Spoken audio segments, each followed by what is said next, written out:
أنتمي، حبه في دمي، سيفه ملهمي، هو الإيمان. النبي صلى الله عليه وسلم يقول: من كذب علي متعمدا فليتبوأ مقعده من النار. ماذا قال النبي صلى الله عليه وسلم: إذا كان هناك نبي بعدي فهو عمر، ولم لم يكن الصديق، مع أنه أفضل.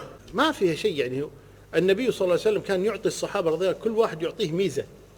لما يقول: من كنت مولاه فعلي مولاه. لما يقول: لو كان بعدي نبي لكان عمر. لما يقول النبي ما السؤال؟ حديث لو كان النبي بعد لكان عمر. لا يصح.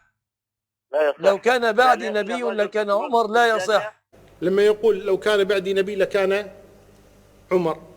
يعني شوف الغباء والجهل والشيطان وين أوصلهم. قال النبي: لو كان بعدي نبيا لكان عمر. حديث لو كان النبي بعد لكان عمر. لا يصح. لا يصح. لو كان بعدي نبي لكان عمر، لا يصح. النبي صلى الله عليه وسلم يقول: من كذب علي متعمدا فليتبوأ مقعده من النار. ما تحترموا نفسكم شويه، عرتونا الله يخرب بيوتكم، فضحتونا. يعني شوف الغباء والجهل والشيطان وين أوصلهم. اللهم ارحمنا فإنا ضعفاء، اللهم ارحمنا فإنا ضعفاء، اللهم ارحمنا فإنا ضعفاء، اللهم إنك